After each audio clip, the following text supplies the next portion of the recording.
Hello दोस्तों, कैसे हैं आप। डिफेंस गुरुजी में आपका स्वागत है। जैसे कि आप सबको जानकारी होगी कि अभी प्रेसिडेंशियल इलेक्शन होने वाले हैं और अभी हमारे फिलहाल प्रेसिडेंट हैं श्री रामनाथ कोविंद जी, जो हमारे देश के 14वें राष्ट्रपति हैं। अभी हमारे देश के 15वें राष्ट्रपति के लिए चुनाव होने वाले हैं। इन चुनाव से संबंधित बहुत सारी एडवर्टाइजमेंट और बहुत सारी अपडेट्स आप लोगों के सामने आती रहती हैं।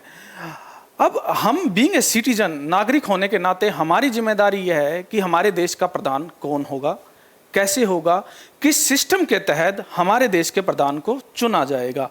जैसे कि मान लीजिए आपका एक बड़ा यूनियन है, उस यूनियन में नंबर ऑफ कैटेगरी के persons, groups, social groups and institutions हैं। उन सब को चलाने के लिए कोई ना कोई तो हेड होना चाहिए, जो एक व्यवस्था बनाए, एक कानून बनाए, जो एक लीगल रिप्रेजेंटेशन करे उस ग्रुप को, और वो उस ग्रुप के नाम से ही, उसकी रिप्रेजेंटेशन से ही वो ग्रुप चले। अब उस ग्रुप के जो हेड हैं, जो नॉमिनल हेड है, जो कॉन्स्टिट्यूशनल हेड है, उसकी योग्यता वाकई में ही मायने रखती है, क्योंकि वो फेस है, वो किसी भी राष्ट्र का फेस है। तो उसी तरह हमारे देश में प्रेसिडेंशियल इलेक्शन के लिए एक प्रोसीजर है कि इनडायरेक्ट इलेक्शन, यानी कि डायरेक्ट पॉपुलेशन नहीं चुनती है, डायरेक्ट सिटीजन नहीं चुनते हैं। उस चीज़ को समझने के लिए हमें सबसे पहले समझना होगा कि राष्ट्रपति का पद क्या है, राष्ट्रपति कौन है, राष्ट्रपति क्या होता है, राष्ट्रपति की कितनी शक्ति है। अगर मैं नॉर्मल भाषा में बात करूं तो भारत यूनियन ऑफ स्टेट है, राज्यों का संघ है, एग्रीमेंट नहीं है। 28 स्टेट एंड 8 यूटीज का एक यूनियन है। उसका एक कॉन्स्टिट्यूशनल हेड है, संवैधानिक हेड है, जो कि राष्ट्रपति होता है, जो कि इनडायरेक्ट इलेक्शन के द्वारा चुना जाता है। वो हमारे देश का सर्वोच्च पद होता है, हमारे देश का फर्स्ट सिटीजन होता है। जो हम लोकसभा में कैंडिडेट चुनकर भेजते हैं, उनमें प्रधानमंत्री जी नियुक्त होते हैं, जो प्राइम मिनिस्टर ऑफ इंडिया होते हैं। वो हमारे देश के एग्जीक्यूटिव हेड हैं, कार्यकारी अध्यक्ष हैं। लेकिन वो राष्ट्रपति जी के तलहटी में, राष्ट्रपति जी की छत्र छाया में सारे काम करते हैं। यानी कि वो जितने भी काम करेंगे वो राष्ट्रपति जी के नाम से ही करेंगे। यानी कि अगर मैं इन शॉर्ट बात करूं तो राष्ट्रपति जी पूरे किसी राष्ट्र को रिप्रेजेंट करते हैं राष्ट्रपति जी के नाम से। आपको एक चीज की और जानकारी होगी कि 15 अगस्त को, जिस दिन हमारा देश आजाद हुआ था, जिसको हम स्वतंत्रता दिवस बोलते हैं, उस दिन लाल किले पर तिरंगा, हमारा नेशनल फ्लैग को प्रधानमंत्री जी फहराते हैं। 26 जनवरी 1950 को, जिस दिन हमारा संविधान लागू हुआ था, उस दिन हमारे राष्ट्रपति जी संबोधित करते हैं। तो आइए राष्ट्रपति जी के बारे में जीरो से हीरो तक की सारी फैक्ट को जानते हैं। अभी हमारे प्रेसिडेंशियल इलेक्शन 2022 होने जा रहे हैं, जिनको हमें समझना होगा ये कैसे होते हैं। इनको करने से पहले जो सबसे मेन पॉइंट है कि जब हमारा देश आज़ाद हुआ 1947 में, 15 अगस्त 1947 को हमारा देश आज़ाद होता है। आज़ाद होने के बाद ही एक अंतरिम सरकार बनती है। उस सरकार के बाद हमारे देश के प्रधानमंत्री और राष्ट्रपति का एक सीरीज शुरू होता है। इसी तरह हमारे देश ने अब तक 14 राष्ट्रपति दिए हैं और 15 प्रधानमंत्री दिए हैं। उनकी एक सीरीज हम स्वतंत्रता से शुरू करते हैं। देखिएगा प्लीज। जब हमारा देश आज़ाद हुआ, बात है 15 अगस्त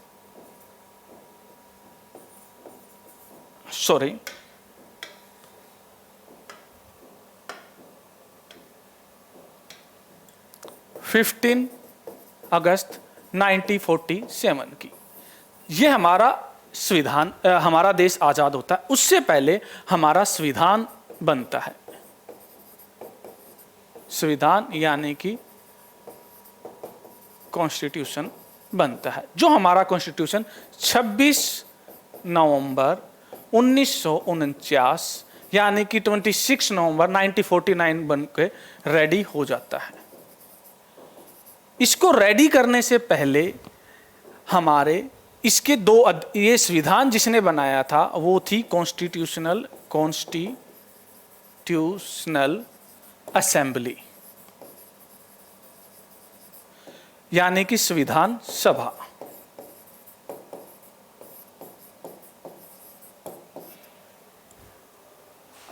जब हमारा देश आज़ाद हुआ था उससे पहले ब्रिटिशर्स ने एक शर्त रखी थी कि अगर आप अपने देश का संविधान बना लेते हैं, कॉन्स्टिट्यूशन बना लेते हैं, तो जो लोग कॉन्स्टिट्यूशन बनाएंगे, जो कॉन्स्टिट्यूशन सभा होगी, हम उसको ही गवर्नमेंट मानकर आपको पावर ट्रांसफर कर देंगे। तो उस संविधान को बनाने के लिए कॉन्स्टिट्यूशनल असेंबली बनाएगी, संविधान सभा बनाएगी। इस संविधान सभा के 2 अध्यक्ष बने थे। अध्यक्ष एक पहले अस्थायी अध्यक्ष थे, अस्थायी अध्यक्ष जो थे डॉक्टर सच्चिदानंद सिन्हा जी, और परमानेंट अध्यक्ष थे, स्थायी अध्यक्ष थे डॉक्टर राजेंद्र प्रसाद जी। यही संविधान सभा आगे जाके सरकार बनती है, इसी से प्रधानमंत्री बनते हैं। इसी संविधान सभा के जो स्थायी अध्यक्ष थे डॉक्टर राजेंद्र प्रसाद जी, ये भारत के फर्स्ट प्रेसिडेंट बनते हैं, और ये लगातार 2 बार 2 टाइम्स प्रेसिडेंट का कार्यभार संभालते हैं। इन्होंने जब देश आज़ाद हुआ, जब देश के पास संसाधनों की कमी थी, देश के सामने काम बहुत ज़्यादा थे, उस समय इन्होंने काफ़ी अच्छा प्रदर्शन किया था। तो पहले राष्ट्रपति थे डॉक्टर राजेंद्र प्रसाद जी, उसी तरह दूसरे, तीसरे, चौथे, 5वें, 6ठे, 7वें, 8वें, 9वें, 10वें, 11वें, 12वें, 13वें और लास्ट है हमारे 14th यानी 14वें। और 14वें जो डॉक्टर रामनाथ कोविंद जी हैं, अभी जो 15वें के लिए इलेक्शन हो रहे हैं उसके कुछ प्रेसिडेंशियल कैंडिडेट हैं, उनमें से देखते हैं कौन जीत के आता है, तो हम उनसे पहले उनके ऊपर ब्रीफ कर लेते हैं। तो सबसे पहले हमने आपको बताया डॉक्टर राजेंद्र प्रसाद जी। जब डॉक्टर राजेंद्र प्रसाद पहली बार प्रेसिडेंट बने, देखिए जब पहली बार परमानेंट इलेक्शन के द्वारा सरकार बनी वहीं से काउंट कर रहे हैं, क्योंकि जो पहले थी वो इंटरिम गवर्नमेंट थी, वो परमानेंट गवर्नमेंट नहीं थी, बाय डायरेक्ट इलेक्शंस नहीं थी, इसलिए हम उसको काउंट नहीं कर रहे हैं। यानी कि 1952 में, मई 1952 में, मई 1952 में डॉक्टर राजेंद्र प्रसाद जी जीतते हैं। और एक ओपोजिशन में कौन होता है, किसको हरा के? केटी शाह साहब को। यानी कि डॉक्टर राजेंद्र प्रसाद जब पहले राष्ट्रपति बने, केटी साहब को इन्होंने हराया था। दूसरे टर्म्स में डॉक्टर राजेंद्र प्रसाद 1952 से 1957 तक, यानी कि 1952 से 1957 तक पूरा कार्यकाल करते हैं। 57 से 62 तक दूसरी बार फिर ये प्रेसिडेंट बनते हैं, और एन दास साहब को इन्होंने हराया है। जिनको ये हराकर राष्ट्रपति बने हैं, जितने भी कैंडिडेट हैं, वो इतने इंपॉर्टेंट नहीं है, बट आपके देश की बात है तो आपको जानना जरूरी है। ओके। इसके बाद जब 2 बार लगातार कार्यकाल इन्होंने किया है, तो ध्यान रखें 2 बार लगातार पूरा कार्यकाल करने वाले देश के राष्ट्रपति डॉक्टर राजेंद्र प्रसाद जी हैं। इसके बाद डॉक्टर सर्वपल्ली राधाकृष्णन जी हमारे देश के तीसरे प्रेसिडेंट बनते हैं। ये फर्स्ट हैं, ये सेकंड हैं, थर्ड प्रेसिडेंट श्री सर्वपल्ली राधाकृष्णन जी बनते हैं, और ये चौधरी हरिराम जी को हराकर प्रेसिडेंट बनते हैं। अब डॉक्टर सर्वपल्ली राधाकृष्णन जी ये पहले देश के उपराष्ट्रपति हैं, और यही इन्हीं के नाम पर टीचर्स डे मनाया जाता है 5 सितंबर को। तो तीसरे प्रेसिडेंट बनते हैं श्री सर्वपल्ली राधाकृष्णन जी। इसके बाद 4th कैंडिडेट बनते हैं 1962 से, ये सीधी सी बात है 67 तक चलेंगे, और मई मंथ की बात हो रही है। इसके बाद 67 में बनते हैं डॉक्टर जाकिर हुसैन, यानी कि देश के पहले मुस्लिम राष्ट्रपति डॉक्टर जाकिर हुसैन। ये के सुब्बाराव जी को हराकर बनते हैं, ये देश के 4th प्रेसिडेंट बनते हैं। इसके बाद ये पूरे 67 से 69 तक रहते हैं, यानी कि इन्होंने अपना कार्यकाल पूरा नहीं किया है, क्वेश्चन मार्क, इनके ऊपर इन्होंने कार्यकाल पूरा नहीं किया। 69 में हमारे देश के 5th प्रेसिडेंट बनते हैं। नेक्स्ट प्रेसिडेंट बनते हैं वीवी गिरी जी। वीवी गिरी साहब बनते हैं, एन संजीवा रेड्डी को हराते हैं 1969 में, और ये अपना कार्यकाल 74 तक पूरा करते हैं। इसके बाद 74 में फखरुद्दीन अली अहमद शाह जी अपने प्रेसिडेंट बनते हैं, और ये 74 से 77 तक थे। यहाँ पर एक मेन पॉइंट है जो ध्यान रखने का है कि इंडिया के अंदर जो इमरजेंसी लगी थी वो 1975 से 77 में लगी थी, यानी कि 74 से 77 तक फखरुद्दीन अली अहमद शाह देश के राष्ट्रपति थे। तो आपसे सीधी सी बात है कि इमरजेंसी के समय देश के राष्ट्रपति कौन थे, और इमरजेंसी में राष्ट्रपति जी का अहम योगदान होता है, इसलिए आपको पता होना चाहिए। फखरुद्दीन अली अहमद शाह हमारे देश के उस समय प्रेसिडेंट थे, और ये पूरा कार्यकाल नहीं करते हैं क्योंकि 77 उसके बाद ये भी क्वेश्चन मार्क में आ जाते हैं, अपने 5 साल का कार्यकाल नहीं करते हैं। उसके बाद 77 में जब जनता सरकार आती है, एन संजीवा रेड्डी साहब अनअपोज्ड प्रेसिडेंट बनते हैं। ध्यान रहे, अनअपोज्ड मतलब नो ऑब्जेक्शन, ओपोजिशन में कोई था ही नहीं, इनके खिलाफ कोई था ही नहीं। ये आपसे मेन पॉइंट हो सकता है 1977 में। इसके बाद ये 82 तक रहते हैं, यानी कि इसका मतलब इन्होंने अपना कार्यकाल पूरा किया है। इसके बाद हमारे देश के नेक्स्ट राष्ट्रपति हैं ज्ञानी जेल सिंह जी। ज्ञानी जेल सिंह हैं 1982 से लेके ये 87 तक रहते हैं, और ये भी ज्ञानी जेल सिंह जी भी अपना कार्यकाल पूरा करते हैं। और ज्ञानी जेल सिंह के बारे में एक सबसे खास बात प्रचलित है, वो क्या है कि जैसे देखिए जब पार्लियामेंट लोकसभा या राज्यसभा या दोनों सदन, कोई भी हाउसेज किसी कानून को, किसी बिल को प्रेसिडेंट के असेंट के लिए भेजते हैं, प्रेसिडेंट की मंजूरी के लिए भेजते हैं, तो प्रेसिडेंट साहब के पास 3 ऑप्शन होते हैं। पहला ऑप्शन होता है कि वो उसको हाँ कर दे, असेंट कर दे, मंजूरी दे दे। दूसरा, उसको रिजेक्ट कर दे, वापस भेज दे। लेकिन आपको पता होगा, अगर राष्ट्रपति जी ने उसे वापस भेज दिया और उसके बाद दोबारा राष्ट्रपति जी के पास वही बिल आता है, चाहे बदलाव करके आए या सेम आए, तो राष्ट्रपति जी को साइन करना कंपलसरी हो जाता है। लेकिन एक तीसरी बात और थी जो किसी भी प्रेसिडेंट ने कभी यूज नहीं की थी। तो ज्ञानी जेल सिंह जी ने क्या किया कि जो उनके पास बिल आया, ना उन्होंने हाँ की ना उन्होंने रिजेक्ट किया, उन्होंने अपने ऑफिस के ड्रॉअर में उसको रख दिया। इसको बोलते हैं पॉकेट पावर ऑफ प्रेसिडेंट, यानी कि प्रेसिडेंट से कोई पूछ नहीं सकता वापस कब लौटाएंगे, कोई कंडीशन बाउंडेशन नहीं है कि आपको इतने दिन में बिल को वापस करना है। तो वो बिल वहीं पे रिजेक्ट हो गया, डिमिस हो गया। तो ज्ञानी जेल सिंह अपना कार्यकाल। उसके बाद नेक्स्ट है 1987 में आर वेंकट रमन जी 1987 से 92 तक जाते हैं, यानी कि ये भी अपना कार्यकाल अप्रोक्सीमेट पूरा ही करते हैं। इसके बाद 92 में एस डी शर्मा साहब 92 से 97 तक ये भी अपना कार्यकाल पूरा करते हैं। इसके बाद 1997 से 2002 तक के आर नारायणन साहब भी प्रेसिडेंट हैं, ये अपना कार्यकाल पूरा करते हैं। इसके बाद नेक्स्ट है 2002 में से लेकर 2007 तक doctor APJ Abdul Kalam, missile man of India, scientist, great leader, great teacher, inspiration to every citizen, Bharat के युवाओं की, बुजुर्गों की, हर उस इंसान की जो आगे बढ़ना चाहता है कि दिलों की धड़कन है ये। और इनकी विंग्स ऑफ फायर नामक बुक है जो वो इतनी ज़्यादा इंस्पिरेशनल है, इतनी ज़्यादा मोटिवेशनल और प्रैक्टिकल है, तो हर सिटीजन को पढ़ना चाहिए।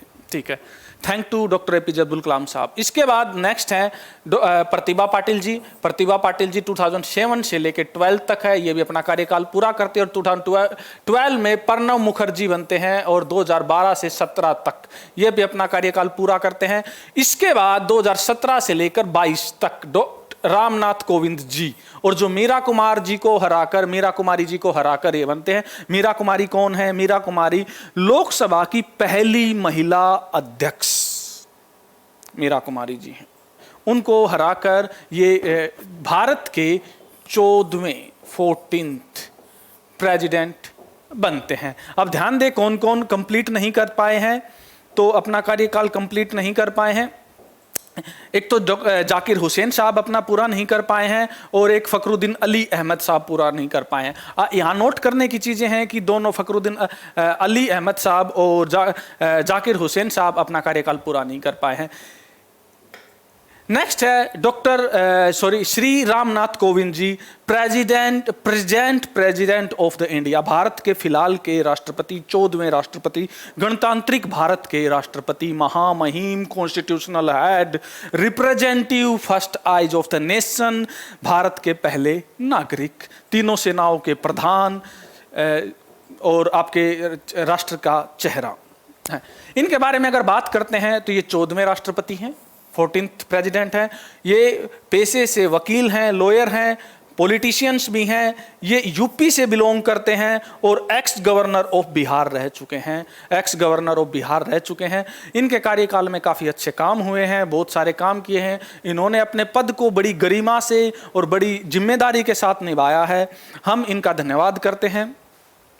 अब इसके बाद हम नेक्स्ट पॉइंट पे चलते हैं कि 2022 के प्रेसिडेंशियल कैंडिडेट कौन है। तो यहाँ पर फिलहाल जैसे एक से ज़्यादा पार्टी के हो सकते हैं, दो से ज़्यादा कैंडिडेट हो सकते हैं, लेकिन फिलहाल अब की बार कैंडिडेट केवल दो ही हैं, अब तक के लिए तो दो ही हैं।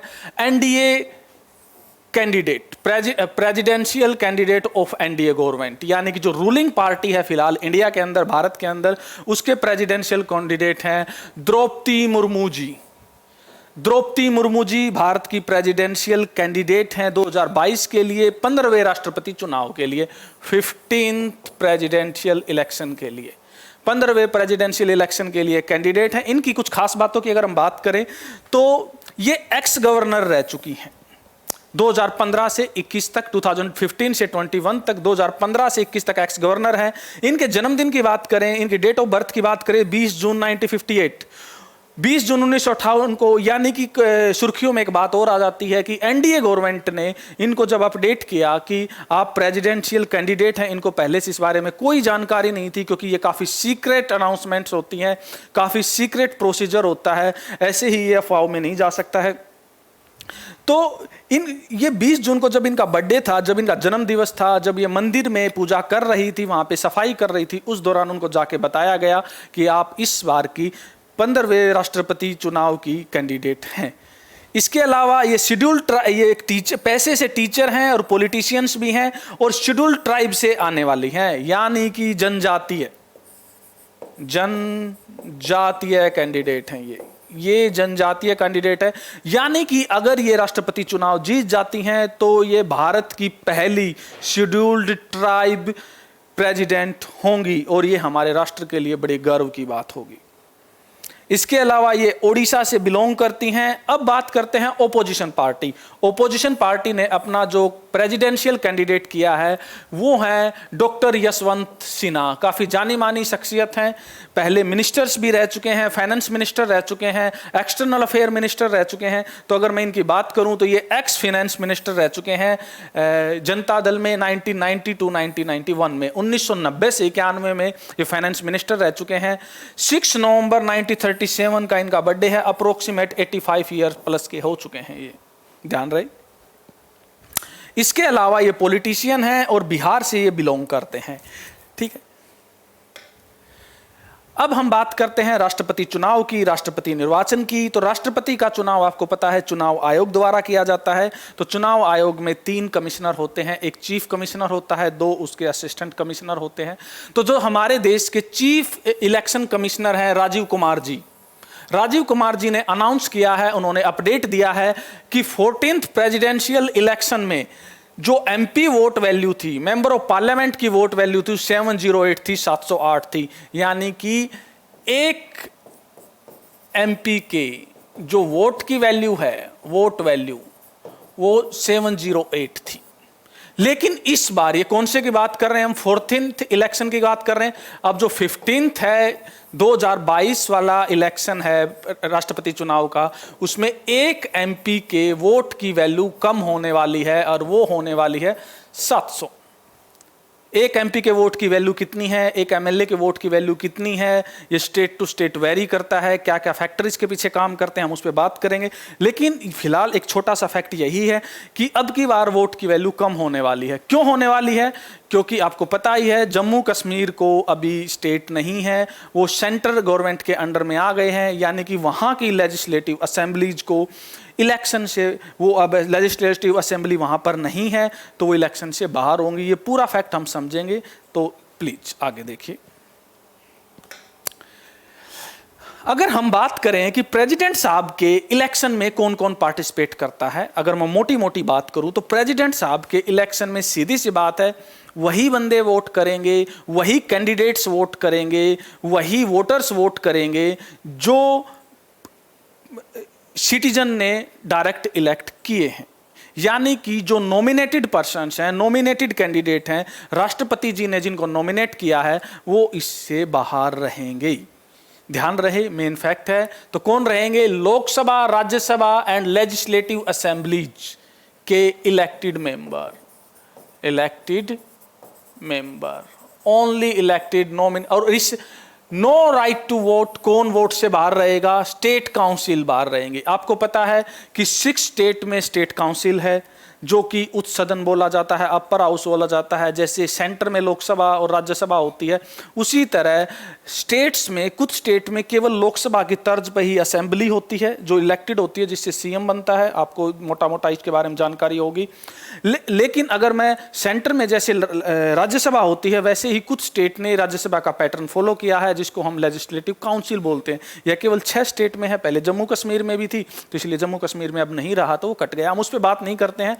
तो काउंसिल बाहर रहेगी और नॉमिनेटेड मेंबर कहां के? एमपी और एमएलए। जितने भी एमपी और एमएलए हैं जो नॉमिनेटेड हैं, आपको पता है राष्ट्रपति जी नॉमिनेट करते हैं, हम उन पे भी बात करेंगे, वो सब इससे बाहर रहेंगे।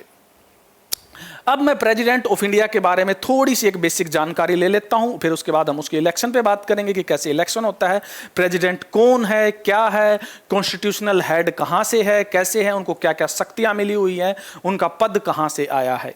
देखिए, president of India, president of India राष्ट्रपति यानी कि first citizen of India. First citizen of India की बात करें, कॉन्स्टिट्यूशन का चेहरा, कॉन्स्टिट्यूशनल हेड ऑफ स्टेट या नेशन। स्टेट, यहां पर स्टेट राज्य की बात नहीं कर रहे हैं, नेशन की बात कर रहे हैं। स्टेट की मीनिंग्स बदल जाते हैं। Head of the union executive is the president, यानी कि यूनियन एग्जीक्यूटिव, कार्यपालिका, जिसका मुख्य लीडर आपको पता है प्रधानमंत्री होता है। तो कार्यपालिका का हेड कौन होगा भाई? अध्यक्ष, मेन चेहरा कौन होगा? राष्ट्रपति साहब होंगे। आपको पता है राष्ट्रपति साहब होंगे। आगे बात करते हैं। It also include PM and council of minister, यानी कि पीएम और काउंसिल ऑफ मिनिस्टर्स का जो हेड है वो। Real executive power vested in the council, यानी कि रियल एग्जीक्यूटिव पावर, एक्चुअल, असली, रियल पावर, काम करने की, कार्यकारी पावर, हम कार्यकारी पावर बोल सकते हैं। रियल कार्यकारी पावर किस में है? प्रेसिडेंट में नहीं है, काउंसिल ऑफ मिनिस्टर्स में है, यानी कि कैबिनेट में है। राष्ट्रपति तो चेहरा है, उनके नाम से सारे काम होंगे। आगे चलेंगे।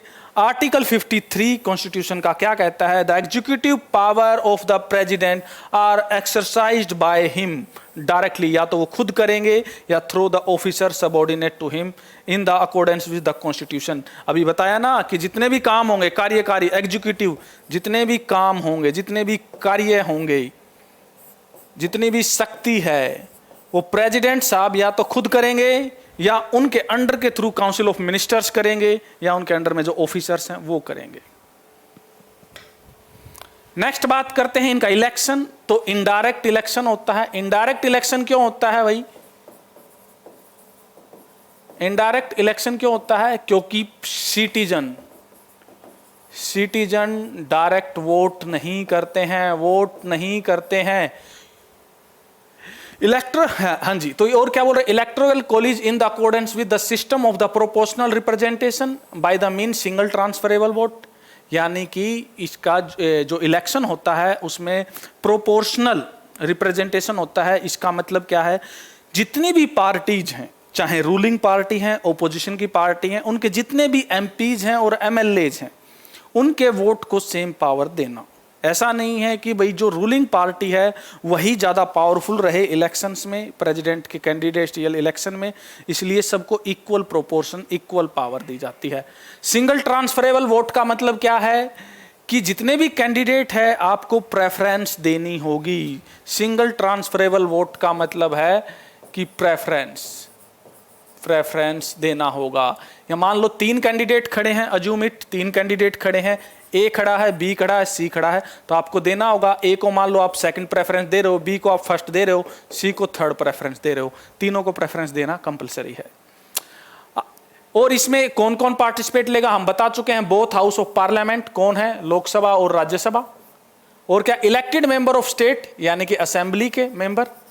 अगर मैं बात करूं कौन कौन, तो लोकसभा में कितने हैं, 543 है, और 2 तो नॉमिनेटेड है, उनको हमने हटा दिया। राज्यसभा में 233, इसमें 2 नॉमिनेटेड है, उनको हमने हटा दिया।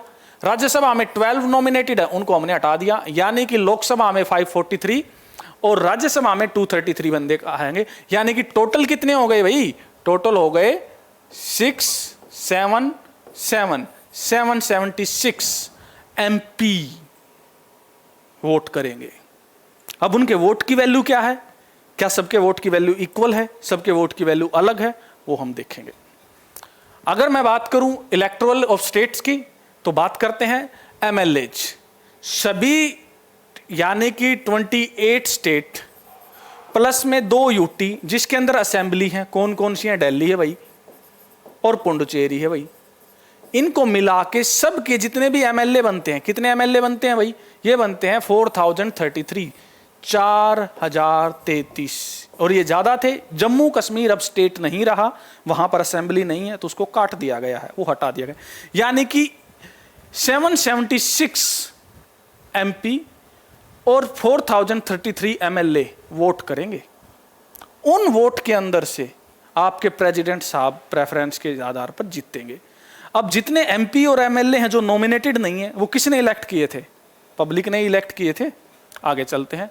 Indirect method is adopted because the size of the electoral in India is too big. Indirect method क्यों लिया भाई, प्रेसिडेंट साहब का इनडायरेक्ट मेथड क्यों लिया, डायरेक्ट क्यों नहीं ले सकते भाई, साइज कितना बड़ा है नेशन का, हर बंदे का वोटिंग, हर बंदे का सिस्टम कितना कर, और वाकई में जो बंदे चुन रहे हैं, जो बंदे इलेक्ट कर रहे हैं, वो भी तो पब्लिक के द्वारा ही इलेक्ट हैं। अब इलेक्टेड बंदे ही इलेक्ट कर रहे हैं, कहीं ना कहीं ट्रांसफर ऑफ वोट हो रहा है। Direct election of president would mean A ट्रेमेंडस loss of time, money and energy. दोबारा दोबारा वोट कराना, टाइम और मनी और पैसे और एनर्जी का लॉस है। तो ऐसे तो हर साल इलेक्शन ही होते रहेंगे। This is the method, this is the thought, this is the vichar, this is the factor behind indirect election of president. अब प्रोसीजर की बात करें तो आर्टिकल 55, ध्यान रहे, article 55 election of president shall held in the accordance with the system of proportional representation single transferable vote. मैंने बता दिया था, प्रोपोर्शनल रिप्रेजेंटेशन होगा, सभी पार्टी को इक्वल दर्जा होगा, सिंगल ट्रांसफरेबल वोट होगा, एक वोट सबको मिलेगा प्रायोरिटी के आधार पे। मेरे पास एक वोट है, मैं एमपी हूं या एमएलए हूं, 3 कैंडिडेट खड़े हैं, तीनों को वोट मिलेगा भाई, ये पहले स्थान पर, ये दूसरे पर, ये तीसरे पे, देख लेंगे किसको कितनी प्रायोरिटी मिलती है। चलिए, secure absolute majority of the, यानी कि जितने वोट मिले, मान लो 3 कैंडिडेट हैं, तो तीनों कैंडिडेट में जिसको ज्यादा वोट मिलेंगे क्या वो जीतेगा, नहीं, एब्सोल्यूट मेजोरिटी चाहिए। जितने वोट हैं, टोटल वोट हैं, कितने वोट हैं भाई हमारे पास, हमारे पास वोट हैं कितने हैं, 776 तो ये हैं और 4033 ये हैं। 2022 के लिए बता रहा हूं भाई, मैं 2022 के लिए बता रहा हूं। 2017 में, 2017 में जब चुनाव हुए थे तो जम्मू कश्मीर साथ में था, वहां की असेंबली और ऐड हो गई थी। अब की बार की बात अलग हो रही है। कितने हो गए, 6 3 10 8 4 4809 ये वोट हैं। इन वोटों का 50% होना चाहिए भाई, और एक वोट ज्यादा होना चाहिए। अब मान लीजिए भाई, किसी को मान लो ये 3 कैंडिडेट हैं, अज्यूम इट,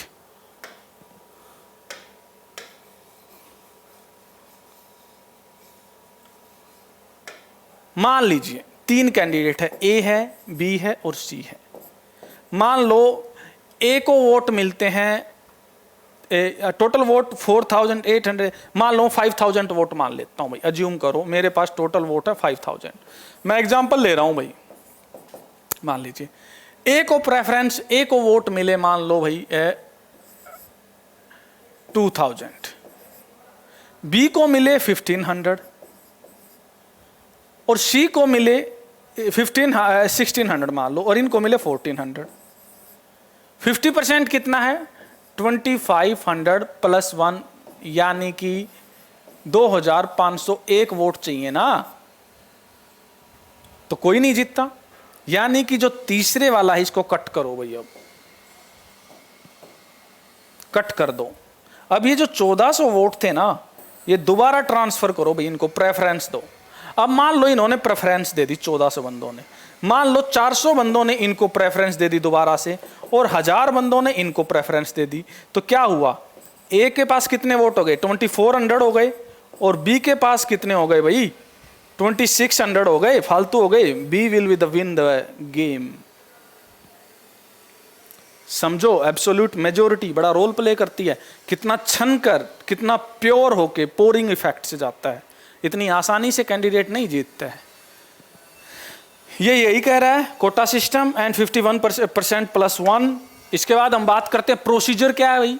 आर्टिकल 55 ही कह रहा है, आर्टिकल 55 ही कह रहा है। क्या कह रहा है भाई? Election of the present shall be held in the accordance with the system of proportional representation. बार बार आ रहा है भाई प्रोपोर्शनल रिप्रेजेंटेशन, प्रोपोर्शनल रिप्रेजेंटेशन, अनुपातिक, अनुपातिक प्रतिनिधित्व, प्रतिनिधित्व बराबर। यानी कि जितनी सीट मिली हुई है ना, उसी के रेशो में वोट मिलना आपको, वोट राइट। जिस पार्टी को जितनी सीट, उतना ही वोटिंग राइट आपको। Single transferable vote, single transferable vote फिर लिख देते हैं भाई, सिंगल ट्रांसफरेबल वोट। इसका मतलब क्या है? प्रेफरेंस देनी है भाई, प्रेफरेंस वोट सबको देना है, ऑल ट्रांसफर, एक वोट सब में बांट दो, ठीक है। सिक्योर एब्सोल्यूट मेजोरिटी, मैंने बताया था आधे में से एक ज्यादा, 51%, यह बात आपकी क्लियर है। प्रोसीजर की बात करें, various state are unequal population. हाँ, यह बड़ा इंपॉर्टेंट फैक्ट है भाई। क्या?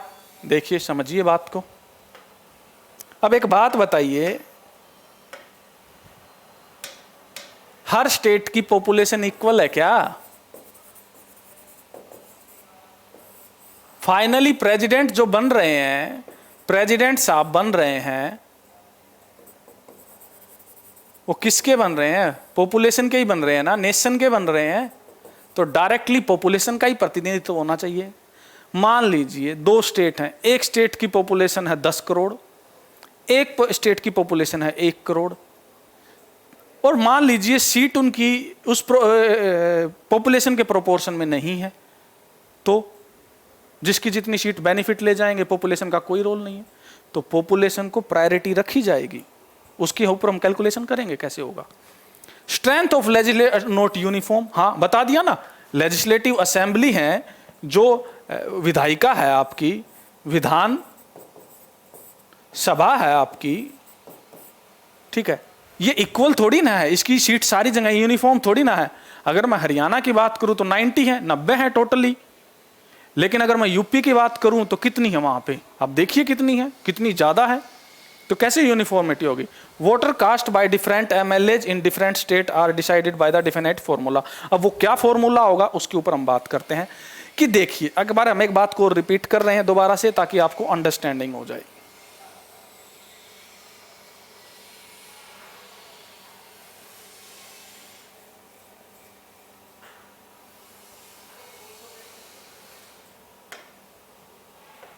देखिए, वोटर कौन कौन है भाई? एमपी है और एमएलए है, ये 2 बंदे हैं। एमएलए के वोट की वैल्यू तो पता ही करनी पड़ेगी ना, यानी कि टोटल एमएलए कितने हैं? 4033 थे शायद, और एमपी कितने थे? एमपी थे अपने 233 प्लस 543, ये थे। एक, यानी कि एक एमपी के वोट की वैल्यू पता होनी चाहिए और एक एमएलए के वोट की वैल्यू पता होना चाहिए। आई रिपीट, एक बार दोबारा से करते हैं। यानी कि ये बंदे आपको वोट करेंगे, इतने बंदे करेंगे वोट। तो अगर मैं पॉपुलेशन को लेना चाहता हूं तो मुझे पता होना चाहिए ना, हरियाणा के एमएलए की और तमिलनाडु के एमएलए की वोटिंग वैल्यू इक्वल है या अलग है? पॉपुलेशन अलग है, एमएलए तो एक ही है, स्टेट भी इंडिया का ही है, तो अलग अलग है। उसको देखते हैं कैसे होगा। तो यानी कि मैं एक एमएलए के अगर मैं वोट की वैल्यू निकालना चाहूं तो कैसे निकलेगी? इसने बोला है पॉपुलेशन ऑफ द स्टेट। जिस स्टेट के एमएलए की वैल्यू निकाल रहे उसी के बारे में पॉपुलेशन डिवाइड बाय कितने वहां पर एमएलए हैं, इनटू में 1000। एक एमएलए के वोट की वैल्यू निकल आएगी। उस स्टेट की पॉपुलेशन क्या है, वहां पर कितने एमएलए हैं, और डिवाइड में 1000 कर दो। 1000 करने की जरूरत क्या है भाई?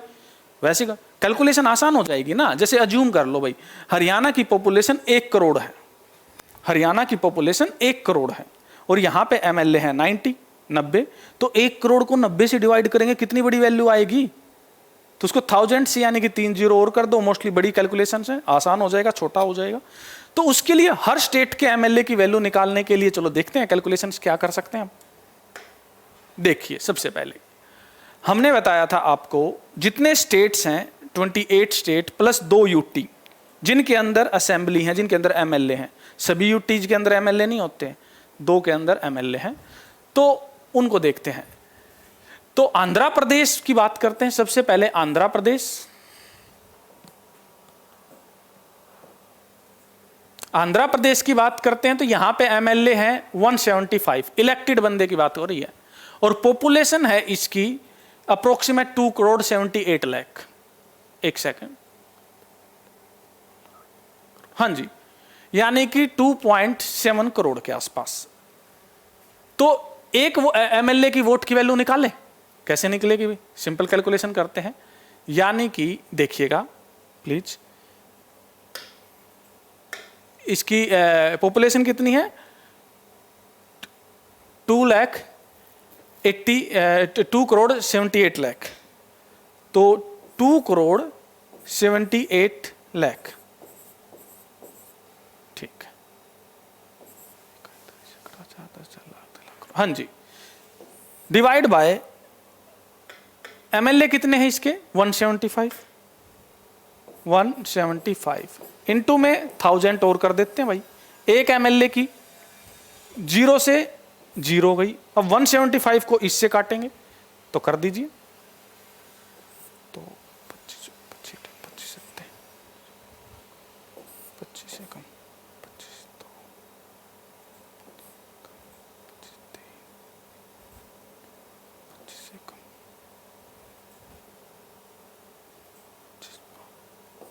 50।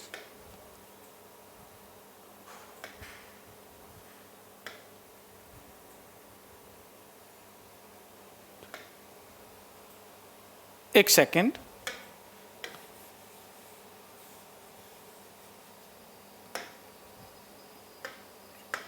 देखिए ये हमने राउंड ऑफ में ले लिया था। राउंड ऑफ नहीं लेना क्योंकि एवरी वैल्यू मैटर। हम आसान सी कोई वैल्यू लेते हैं, सिंपल सी वैल्यू लेते हैं, ठीक है, कोई कैलकुलेशंस की आसान सी वैल्यू ले लेते हैं। तो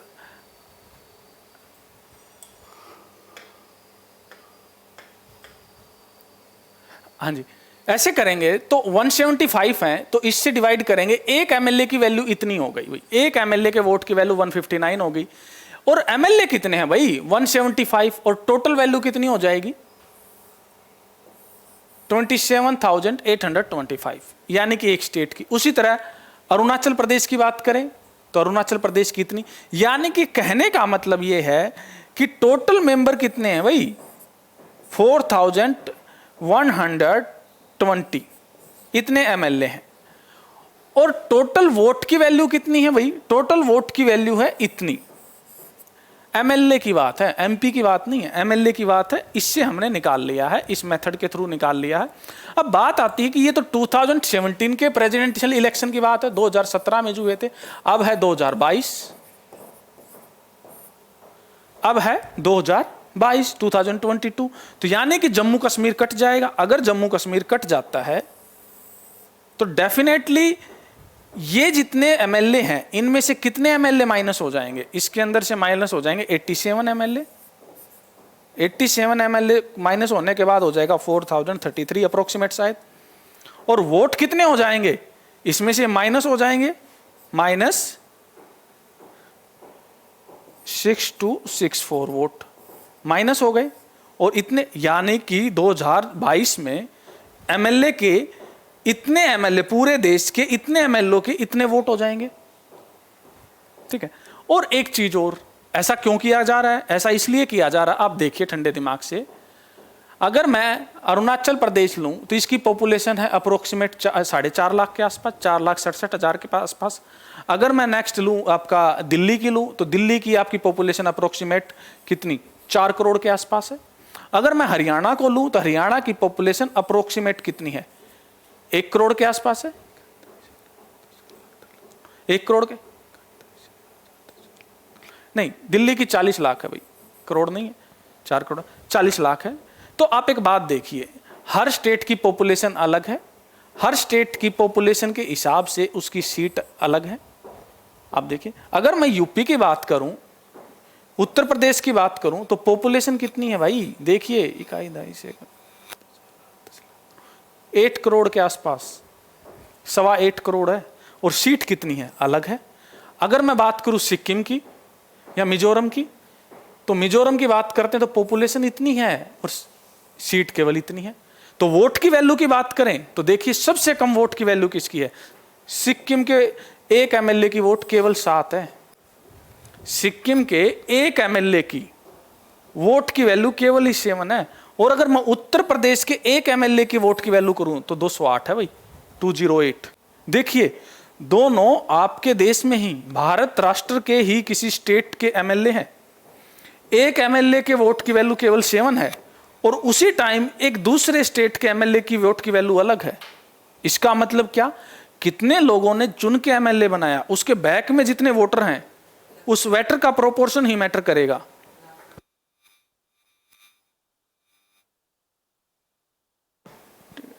हाँ जी। तो उस स्टेट के जो एमएलए चुन के गया, उसके बैक में कितनी पॉपुलेशन है वो तो मैटर करेगी ना। एमएलए तो एक वो है, उसका भी जैसे हमारी लोकसभा है, राज्यसभा है या काउंसिल असेंबली है, असेंबली के अंदर आपका जो वोट है, जैसे कोई भी बिल पास करना है भाई, इतने एमएलए ने सपोर्ट किया है तो एक वोट ही होता है। लेकिन प्रेसिडेंशियल इलेक्शन में ऐसा नहीं है। प्रेसिडेंशियल इलेक्शन में क्या खास बात है? प्रेसिडेंशियल इलेक्शन में ये है कि आपके वोट की वैल्यू एक ही नहीं मानी जाएगी। आपका वोट एक एमएलए का वोट एक नहीं माना जाएगा। आपके पीछे जो पॉपुलेशन खड़ी है, जिन्होंने आपको वोट दिया है, उनके वोट की वैल्यू मानी जाएगी। आई होप आपको क्लियर हो गया होगा।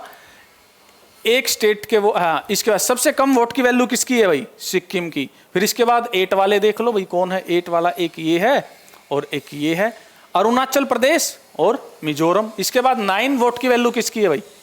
9 वोट की वैल्यू सिर्फ एक की है, नागालैंड साहब की। तो इतनी बात आई होप क्लियर हो गया होगा। इसके बाद एक एमपी के वोट की वैल्यू पता करते हैं भैया भाई, एक एमपी के वोट की वैल्यू करते हैं। एमपी के वोट की वैल्यू क्या होगी?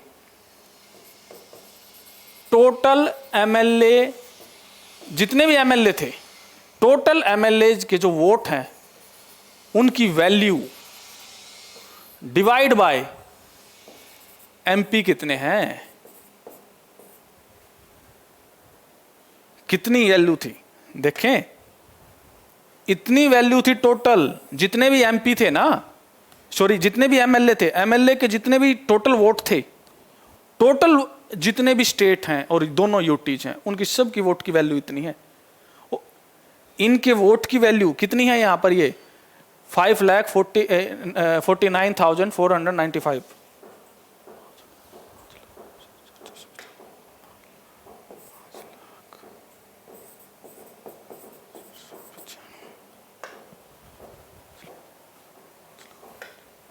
हाँ जी, ये है।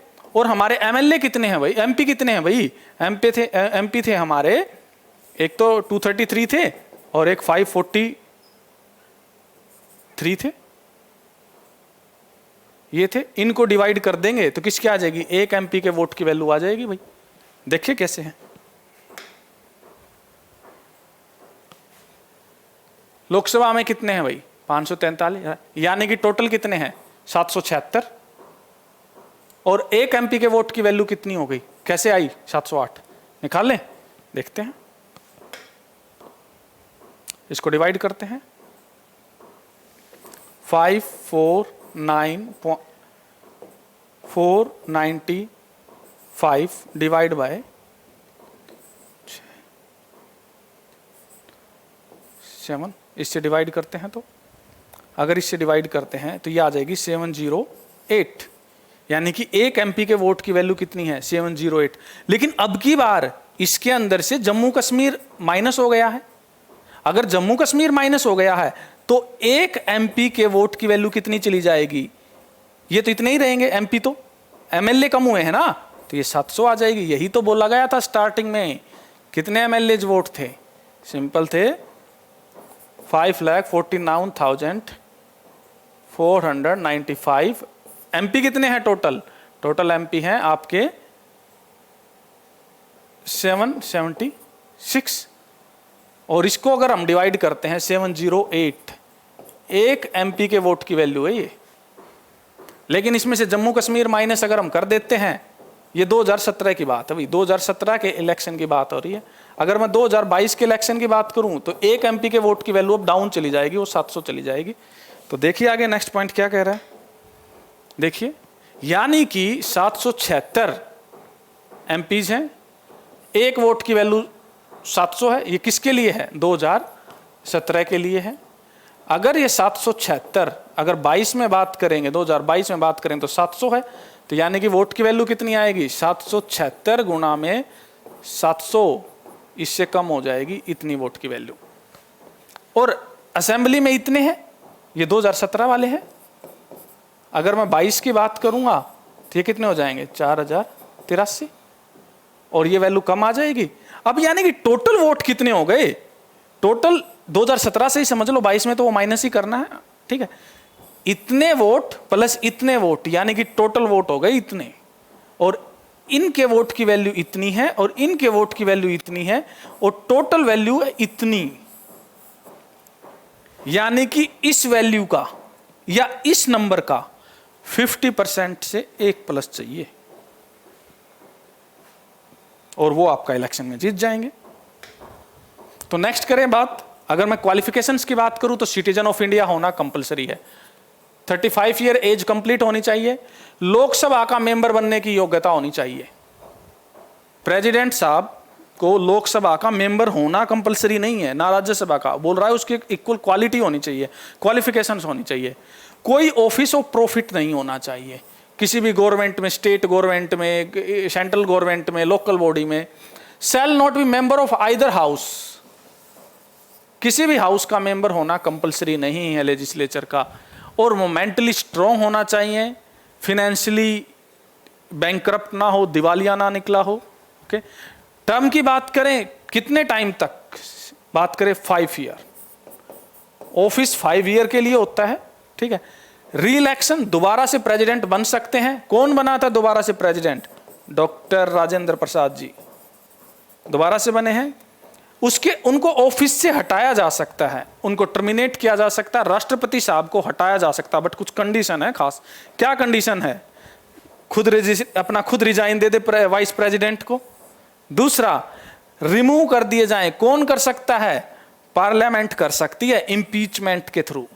यानी कि अगर पार्लियामेंट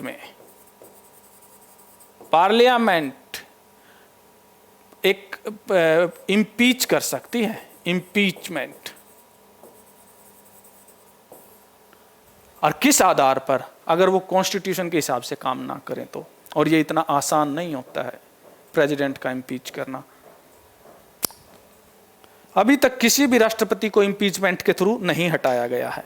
इसके अलावा करें बात पावर क्या है, तो प्रेसिडेंट साहब हैं, देश के प्रथम नागरिक हैं, संवैधानिक अध्यक्ष हैं, और इतनी टफ इलेक्शन होता है तो सीधी सी बात है पावर तो असीमित ही होंगी। फिर भी उनमें से कुछ जान लेते हैं। 53 आर्टिकल क्या कहता है, एग्जीक्यूटिव पावर, कार्य करने की पावर। क्या है कार्य करने की पावर इनकी, देखिए, हेड होते हैं भाई एग्जीक्यूटिव पावर के, यानी कि एग्जीक्यूटिव कौन है, गवर्नमेंट है, और गवर्नमेंट का हेड माना जाएगा।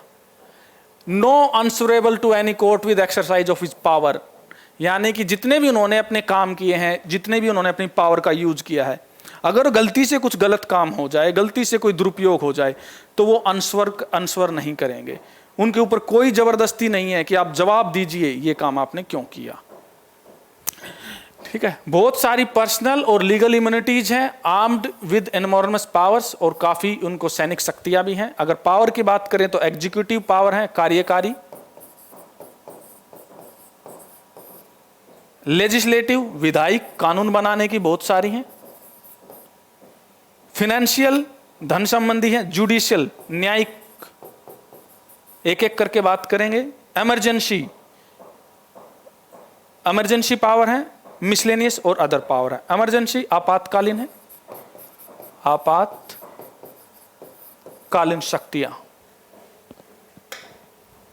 एग्जीक्यूटिव पावर नंबर 1 कौन कौन सी हैं देखिएगा, सारी एग्जीक्यूटिव पावर प्रेसिडेंट के हाथ में है, यानी कि प्रधानमंत्री या काउंसिल ऑफ मिनिस्टर्स या कैबिनेट मिनिस्टर जितने भी काम करेंगे राष्ट्रपति के नाम से करेंगे।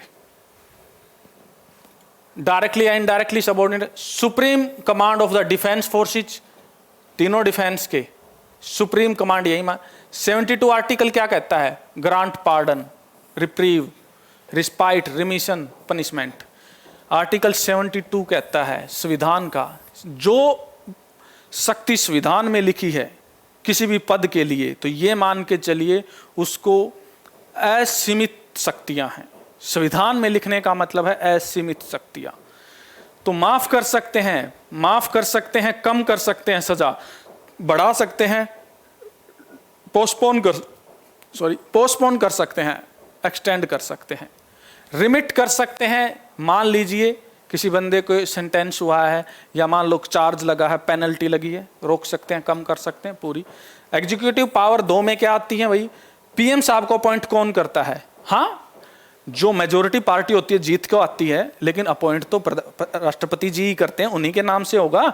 और जितने भी मिनिस्टर्स होंगे सब वही करेंगे। अलग attorney general, chief justice of India, high court के जितने भी जजेस हैं, member of UPSC, election commissioner, governor of state, chief election union territories के, every appointment of central government, जितनी भी बड़ी बड़ी पोस्ट हैं जिनका ये नाम लिया गया है, अभी मिनिस्टर्स लगा लो, सुप्रीम कोर्ट के जजेस लगा लो, हाई कोर्ट के जजेस लगा लीजिए, या अटॉर्नी जनरल लगा लीजिए, इलेक्शन कमिश्नर लगा लीजिए, गवर्नर लगा लीजिए, सभी राष्ट्रपति जी की इजाज़त से ही लगेंगे, उन्हीं के नाम से। हाँ, हो सकता है गवर्नमेंट उनको रिकमेंड करती है कि भाई ये बंदे, राष्ट्रपति थोड़ी ना सब जानकारी रखते हैं, लेकिन वही बंदे पास करते हैं। ओके, उनका साइन मतलब पक्का काम, ठीक। नेक्स्ट बात करें एग्जीक्यूटिव पावर नंबर 3 में क्या करते हैं भाई, मोटी, ठीक है, represent nation in the I of foreign countries, दूसरे देशों के साथ। फॉरेन में जब इंडिया का कोई भी मिनिस्टर जाता है, प्राइम मिनिस्टर जाते हैं, रिप्रेजेंट करते हैं, किसके नाम से रिप्रेजेंट किया जाता है, राष्ट्रपति के नाम से रिप्रेजेंट किया जाता है। एम्बेसडर्स भेजते हैं, डिप्लोमेट्स भेजते हैं, जितने भी आईएफएस ऑफिसर्स हैं सरकार की तरफ से, जितने भी प्रतिनिधि विदेशों में जाते हैं, सब राष्ट्रपति के दूतवाहक बन के जाते हैं। वार और peace declare in his name, अगर किसी देश के साथ शांति वार्ता या युद्ध की बात की जाए, किसके नाम पर होगी, राष्ट्रपति जी के नाम पर होगी। Can issue directive state government, governor certain executive, state government को डायरेक्ट ऑर्डर दे सकते हैं कुछ भी। Responsible for the administration of union territories, जितने भी यूटीज हैं, यूटीज आपको पता है देश के अंदर, राष्ट्र के अंदर स्टेट होते हैं, जो वहाँ पे अलग से गवर्नमेंट होती है, लेकिन यूटी ऐसी होती है डायरेक्ट गवर्नमेंट के अंडर में आती है, सेंट्रल गवर्नमेंट के अंडर में आती है, उनको राष्ट्रपति जी संभालते हैं। एग्जीक्यूटिव पावर नंबर 4 में अगर हम देखें तो सर्टेन कंडीशंस में रिमूव कर सकते हैं, किसको, chief justice of India, other जजेस of high court and supreme court, जब उनको लगाया है तो हटा भी सकते हैं, लेकिन ऐसे नहीं कि मन किया तो हटा दिया, एक प्रोसीजर होता है। Can remove the chairman and member of the union and state public service commissions, UPSC के मेंबर्स को, उनके हेड को, स्टेट पब्लिक सर्विस कमीशंस के हेड को अगर लगाते हैं तो हटा भी सकते हैं, बट प्रोसीजर के साथ। लेजिस्लेटिव पावर की बात करें तो लेजिस्लेटिव पावर में नंबर 1 में क्या आएगा भाई, integral part of the legislative, wide field होता है, ठीक है, कोई नहीं। मनी बिल, को असेंट कर सकते हैं, ठीक है, पार्लियामेंट में। यानी कि सरकार धन निकालने के लिए जो बिल लेके आती है, किसकी मंजूरी से निकलता है? प्रेसिडेंट साहब की मंजूरी से ही निकलता है। वही बोलेंगे, क्योंकि धन ही तो मेन चीज है। समन्स कर सकते हैं, बुला सकते हैं, वही लोकसभा राज्यसभा दोनों को समन्स कर सकते हैं, बोथ हाउस ऑफ पार्लियामेंट को बुला सकते हैं, आ जाओ मीटिंग लेनी है, इंपॉर्टेंट है, इमरजेंसी इश्यू है, मन है, कोई जरूरी बात करनी है, कर सकते हैं। Can dissolve Lok Sabha. अब सीधी सी बात है, लोकसभा परमानेंट हाउस नहीं होता, 5 ईयर के लिए उसकी टर्म होती है, 5 साल ही कार्यकाल होता है लोकसभा का। तो 5 साल के कार्यकाल होने के बाद डिजोल्व किसके नाम से होगी? राष्ट्रपति। जब प्राइम मिनिस्टर को और बाकी मिनिस्टर्स को प्रधानमंत्री जी, राष्ट्रपति जी अपॉइंट करते हैं, तो डिजोल्व भी वही करेंगे। सिलेक्ट और nominate member in Lok Sabha. Lok Sabha में 2 एंग्लो इंडियन को अपॉइंट करते हैं, जो प्रेसिडेंट साहब के इलेक्शन में पार्ट नहीं करते। नेक्स्ट है लेजिस्लेटिव पावर, नंबर 2 में देखेंगे तो सर्टेन बिल, कुछ बिल ऐसे हैं जो पार्लियामेंट में लाने से पहले मंजूरी की जरूरत है। ऐसे नहीं कि आप कुछ भी ले आए, पहले प्रेसिडेंट साहब से पूछना जरूरी है, ठीक है, उनकी असेंट की जरूरत है। Formation of state, boundaries, alteration, आपको पता होगा कि नए राज्य बनाना, नए राज्यों में से एक राज्य और बनाना, नए राज्यों की बाउंड्री चेंज करना, उनके नाम चेंज करना, सब प्रेसिडेंट साहब के हाथ में होता है, उन्हीं के नाम से। Administration of the state, veto power उनके पास है यूनियन कैबिनेट की। यानी कि पार्लियामेंट अगर कोई ऐसा एक्ट बना देती है, संसद ऐसा कोई एक्ट बना देती है, तो अगर राष्ट्रपति जी चाहें तो वीटो रोक सकते हैं उसको, तत्काल प्रभाव से उसको स्टे लगा सकते हैं। नेक्स्ट है फाइनेंशियल पावर, धन संबंधी पावर। क्या है? सीधी सी बात है, तो मनी बिल बताया था, धन निकालने के लिए उन्हीं से पूछना पड़ेगा। टैक्स रिड्यूस कर सकते हैं, बढ़ा सकते हैं उनको लगे तो। Amendment, abolish on any tax, किसी भी नए टैक्स को चेंज कर सकते हैं और उसके अंदर बदलाव कर सकते हैं। फाइनेंशियल स्टेटमेंट नंबर 2 की अगर मैं बात करूं, तो जो सरकार का हिसाब के फाइनेंशियल, एनुअल फाइनेंशियल स्टेटमेंट, यानी कि जिसको हम बजट बोलते हैं, किसी भी देश का लेखा जोखा और पूरे देश का हिसाब किताब जो ऑडिटर जनरल CAG रखता है, जो बही खाता रखता है, प्रेसिडेंट साहब के हिसाब से ही होता होगा। जो बजट है हमारे देश की, इतनी इस साल की इतनी इनकम है और इतना हम खर्च करने वाले, ये सारा हिसाब प्रेसिडेंट साहब के सामने रखा जाएगा। और finance commission and UPSC, union public service commission, आपको पता होगा फाइनेंस कमीशन है कि 5 साल में देश को कहां कहां कैसे कैसे पैसे का बंटवारा करना है स्टेट के साथ, ये सब राष्ट्रपति साहब के सामने सबमिट करना पड़ेगा। और यूपीएससी जब नए कैंडिडेट को सिलेक्ट करते हैं, IAS ऑफिसर्स को या IPS को, जितने भी, तो राष्ट्रपति के सामने भाषण होता है, राष्ट्रपति से मिलाया जाता है, ये एक फॉर्मेलिटी होती है। तो ये सब राष्ट्रपति की पावर है। आगे चलिए, expenditure must be approved by the parliament. और जितने भी खर्चे वगैरह हैं, वो जितने भी ये खर्चे CAG ने या फाइनेंस ने बताए हैं, राष्ट्रपति के सामने प्रूफ किए रखे हैं। राष्ट्रपति अगर उनमें कुछ चेंज करना चाहता है तो पार्लियामेंट का अप्रूवल भी जरूरी हो जाता है। जुडिशियल पावर की बात करें, यानी कि न्यायिक शक्तियां वैसे तो न्यायपालिका का काम है, जुडिशरी का काम है। राष्ट्रपति स्टेट का हेड होता है, एग्जीक्यूटिव का हेड होता है, एग्जीक्यूटिव अलग होता है, जुडिशरी अलग होता है, परंतु फिर भी ये इनमें से कुछ उनके पास ग्रांट, पार्डन बताया गया था, रिप्राइव, रिस्पाइट, रिमिशन, सस्पेंड और पनिशमेंट को मार्शल कोर्ट। राष्ट्रपति साहब जितनी भी सजा मिली हुई है कैदियों को, उनको खत्म कर सकते हैं, कम कर सकते हैं, उनमें चेंज कर सकते हैं, और जो उनको फाइन लगा हुआ है उसको हटा सकते हैं। और मार्शियल लॉ, कोर्ट मार्शल, यानी कि जो मिलिट्री कोर्ट में मार्शल होता है, उस जो पनिशमेंट होती है, सजा दी जाती है, उसको भी राष्ट्रपति हटा सकते हैं। क्यों? राष्ट्रपति तीनों सेनाओं के प्रधान हैं, उनको शक्तियां हैं। जुडिशियल पावर नंबर 2 में बात करें तो प्रेसिडेंट साहब इज अबव द लॉ, कानून से ऊपर माना गया है। कानून से ऊपर मानने का मतलब ये नहीं कि इनके ऊपर कानून नहीं लगेगा, मतलब ये है कि कानून की तरफ से काफी छूट इनको दी गई है। Not subject to scrutiny of any court, किसी भी कोर्ट में इनको बुलाया नहीं जा सकता है किसी छोटे मोटे विवाद के लिए। अपॉइंटमेंट ऑफ जजेज of high court, supreme court की यही करते हैं।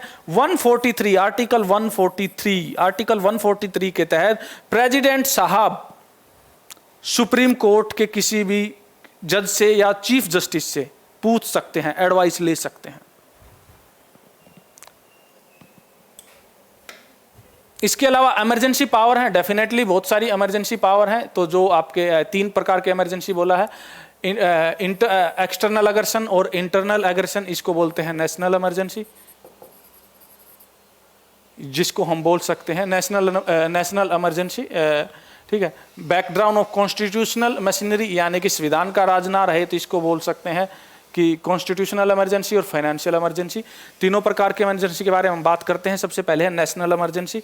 नेशनल इमरजेंसी कब हो सकती है? अगर देश के अंदर कोई वायलेंस हो जाए, दंगे हो जाएं, या कोई युद्ध की अवस्था हो जाए, या बाहर से अग्रेशन हो जाए, तो देश में नेशनल इमरजेंसी ये आर्टिकल 352 के तहत लगती है। आर्टिकल 352 के तहत लगती है, और ये देश में 3 बार लगी है। आपको पता होगा चाइना के युद्ध के समय 1971 में जो भी है, ये इमरजेंसी लगा सकते हैं। तो देश में इंदिरा गांधी गवर्नमेंट ने 25 जून 1975 को भी इमरजेंसी लगाई थी, जो 2 साल के लिए इमरजेंसी लगी थी। इमरजेंसी एक बार में 1 साल के लिए लगती, 6 महीनों के लिए लगती है, उसको बढ़ा सकते हैं। ये सब राष्ट्रपति जी के हाथ में होता है। नेक्स्ट करते हैं कॉन्स्टिट्यूशनल इमरजेंसी। कॉन्स्टिट्यूशनल इमरजेंसी क्या है? अगर प्रेसिडेंट साहब गवर्नर अपॉइंट करते हैं हर स्टेट में, अगर किसी स्टेट में वहाँ की काउंसिल, असेंबली और सीएम अगर कॉन्स्टिट्यूशन के हिसाब से काम नहीं कर रहे हैं, सेंटर की बातें नहीं मान रहे हैं, इंस्ट्रक्शंस नहीं मान रहे हैं, तो गवर्नर साहब प्रेसिडेंट साहब को बोल सकते हैं कि यहाँ पर संविधान का राज नहीं है। संविधान का राज नहीं है तो राष्ट्रपति साहब वहाँ से उस सरकार को बर्खास्त कर सकते हैं और वहाँ पर कॉन्स्टिट्यूशनल इमरजेंसी लगा सकते हैं, जो कि आर्टिकल 356 में। नेक्स्ट है फिनेंशियल इमरजेंसी। फिनेंशियल इमरजेंसी है कि जो अगर देश के पास पैसे की तंगी आ जाए, देश के पास इतना पैसा ना हो कि दूसरे देशों के साथ संबंध बना के रख सके, तो ये आर्टिकल 360 के तहत राष्ट्रपति को अधिकार है। लेकिन भारत में अब तक कोई भी फाइनेंशियल इमरजेंसी नहीं लगी है। ये था राष्ट्रपति जी के बारे में शुरुआत, राष्ट्रपति जी के पद के बारे में, राष्ट्रपति जी के चुनाव के बारे में, राष्ट्रपति जी का चुनाव कैसे होगा, अब की बार के प्रेसिडेंशियल कैंडिडेट के बारे में। अब तक हमारे देश के 14 राष्ट्रपति हो चुके हैं, 15वें राष्ट्रपति का हम विचार कर रहे हैं। उम्मीद करते हैं कि जो भी राष्ट्रपति होंगे हमारे राष्ट्र के भविष्य के लिए काफ़ी उन्नतिदायक होंगे, काफ़ी बेनिफिशियल रहेंगे। धन्यवाद। जय हिंद, जय भारत।